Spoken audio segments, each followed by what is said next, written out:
to you with that. Hello and welcome to this special segment we're bringing to you from Nasscom's annual event here in Bengaluru called Nasscom Future Forge, earlier known as the Nasscom Product Conclave. Now it is in its 20th year. Every year it brings together leaders in industry from various fields of technology to showcase the latest cutting-edge technology and how it's reshaping the ecosystem. This time around, the theme is accelerating deep tech product growth. Joining me now to talk about the state of the deep tech industry, its potential and the future growth trajectory are some of the prominent voices from the industry. And of course, we have from Nasscom, Sangeeta Gupta, Senior Vice President, Chief Strategy Officer at Nasscom, Akash Sinha, Founder and CEO at Omnipresent Robotics, and we have Jayasimha Rao, the Founder and CEO at Nico Robotics. Gentlemen and Sangeeta, thank you very much for your time here. Sangeeta, if you could start by setting the context for us, especially now that you're at this event. You've been speaking to a whole lot of people, I'm sure. What is the state of the deep tech industry in India? We've been talking about it becoming this big thing for India. But whether it is the investments, whether it is the size of the opportunity, some numbers for us. Sure. And thank you so much for doing this. So if you look at the Indian tech startup ecosystem, right, India has about 27,000, 28,000 technology startups in India. And then we started looking at saying, so how many of them are focused on deep technology areas? I think surprisingly, the number was only 10-11%, right? So India has about 3,100 deep tech startups in India. A lot of focus on AI and IoT and cloud and somewhat in the emerging areas of quantum, etc., but still very, very early in its nascent days. Almost a repeat back to 10 years back when Nasscom started the whole startup initiative, and we said we need to grow this ecosystem. So I think we're at a similar moment now where you're poised for growth, but you need that deep acceleration to really take the deep dive. If you see funding, right, I think it's 2.7 billion in the last year. Okay. I know there is a funding winter, but the numbers are still much lower than what you need. Also, I think if you just see the imperatives, what deep tech startups need in India, right? You need access to patient capital, and my co-panelists will talk a lot more about that. Yeah. You need access to the right talent. The world of technology is changing so fast, right? I mean, just everything that's happening around AI, there is so much change and shift taking place. I think we need an ecosystem that comes together, that builds all of these different pieces. Okay, speaking of the ecosystem coming together, Jayasimha, let me ask you about Nico Robotics and what you're doing with helping farmers with these robots that spray pesticides, etc., exactly at the same spot that's needed. Tell us a bit about how you're using technology and the size of the opportunity you see in the agri-tech sector, because that's a humongous space, and yet the penetration of technology in agriculture for a country like India remains abysmally low. Yeah, I think just to give you a sense of how big Indian ag is, it's 130 million hectares. So if you rank us, we are number 1 or number 2. We are the number 1 tractor market in the world. So the myth that Indian farmers don't adopt machines or technology, I really want to bust that myth. If farmers don't see value, then why are we selling 1 million tractors? The answer is it's providing immediate ROI. So where we see our technology scale up in India is we're focused on the sprayer space. For every 130 million hectares, you are spraying each acre at least 3 or 4 times in a season. Why are we blanket spraying the entire field? The analogy that I like to draw is if you're a teacher, you have 30 kids in your class, 3 of your kids are sick. You're not going to give your entire class antibiotics. But that's exactly what we're doing in agriculture today.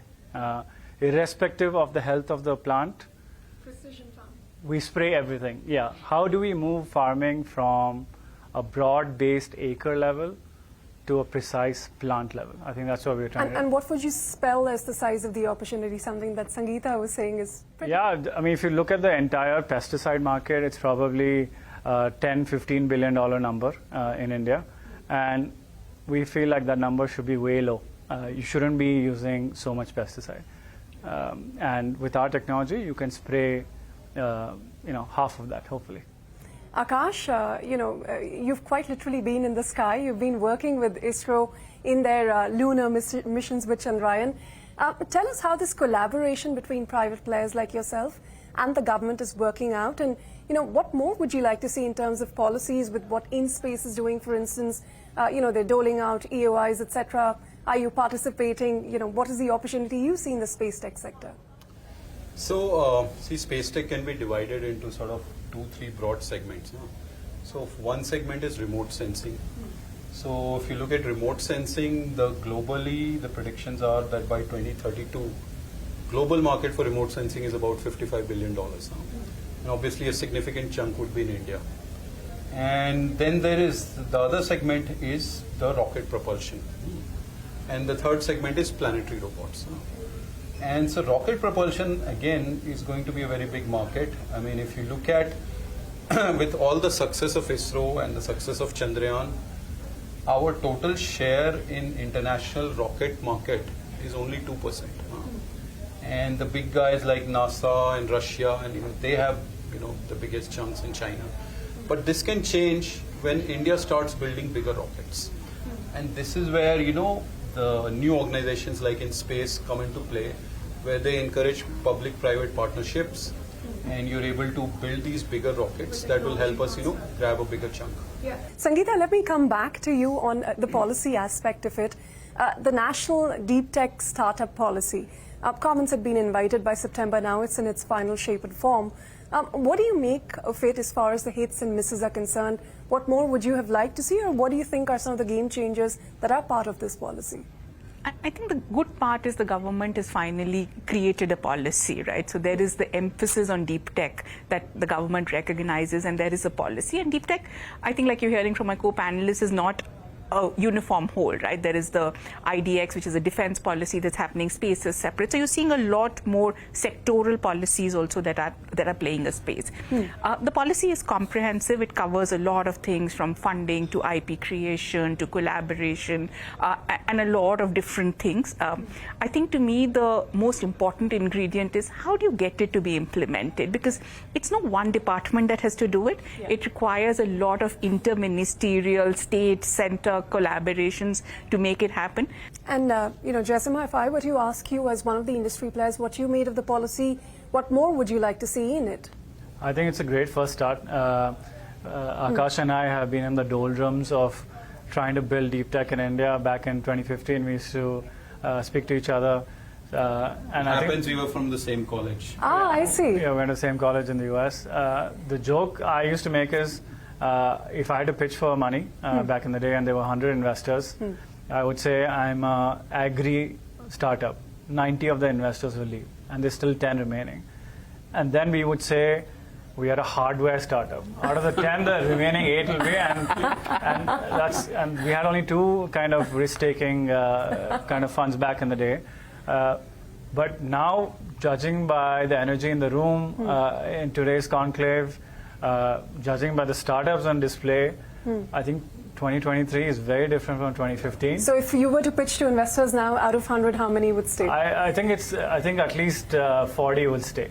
So that's a massive improvement from 10. Yeah, massive. Akash, do you think investors are more conscious of the fact that you require patient capital? This is not going to be a instant return for them, and how easy or hard is it to go out there and get funding?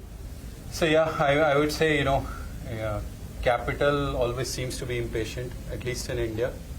But having said that, I think looking at some of the models that have worked in US, where people have invested and developed a product for 4 or 5 years, and then bring it to market, I think that sort of perception is now again coming back to India. And at least there are some investors who've started appreciating that if you want to hit some of the big technology breakthroughs, you will need to wait 3, 4, 5 years, and then once the breakthrough comes, then the returns could be also proportionately bigger.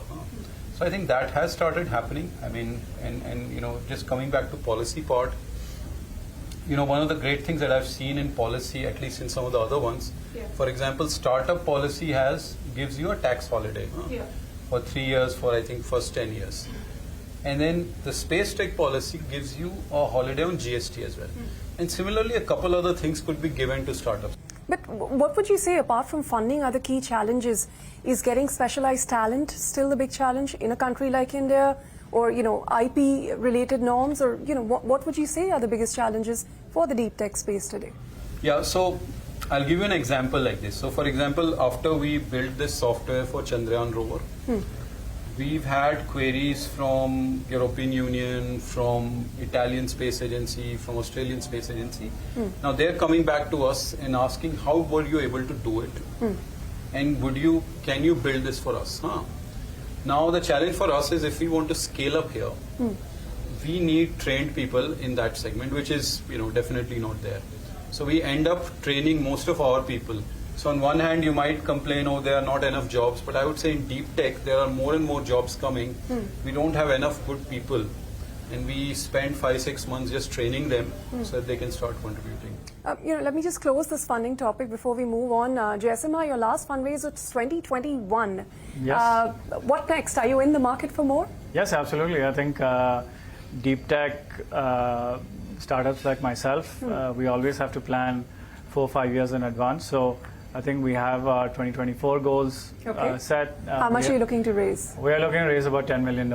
Okay, and what about you, Akash? We're looking to raise $5 million. But Sangeeta, for India to be really a leader in deep tech, we've spoken about the space tech, deep tech space startup policy that's come about.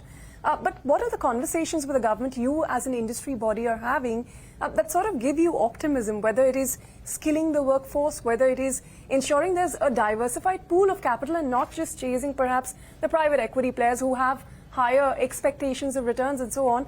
What are your conversations with the government like? Yeah. So I think the focus for the conversations with the government, one is the policy side and how do you get that implemented, but two is the government has a number of funds, right? Every department has a fund, state governments have funds. How can we channelize a larger proportion of these funds to deep tech, right? Today, they're probably all over the place. Is there a way, if India's vision is to be a leader in the deep tech space, how can a greater proportion of these funds be leveraged towards deep tech? So that's one. Two is in talent, we're already doing a lot of work, and I fully agree with the point that while there's a lot of talk about no jobs, there's so many job openings in the deep tech space that are still unfulfilled, right? And the last is data. India is sitting on so much data, right? How can that data be available, deduplicated, without any personal identifiable information for startups to leverage and build out the next gen models? So yeah, I mean, these are a lot of conversations that are underway, and we hope to see them materialize. Well, we'll see how that goes. But before we let you go, Jayasima, let me ask you, the year's been good for you. I think you've said that you're looking to target another hectare, another 1 lakh hectares, if I'm not wrong, coverage by the end of the year. Are you on track to do that? And what does 2024 look like? We would have sprayed about 50,000 acres this halfway through. So we are on track to spray 1 lakh by the end of this. And what would that mean in terms of your revenues and profitability? We're looking at 2-3 crores of revenue. And Akash, you've quite literally been in the sky this year. What's 2024 for you? I think 2024 is looking good. We are expecting to close at around 12 to 14 crores this year. All right. On that note, Sangeeta, Akash and Jayasima, thank you very much for sharing your thoughts. I hope the audience had something to take away. Thank you very much. A pleasure speaking to all of you. Thank you. Well, thank you, Ritu, for that special conversation.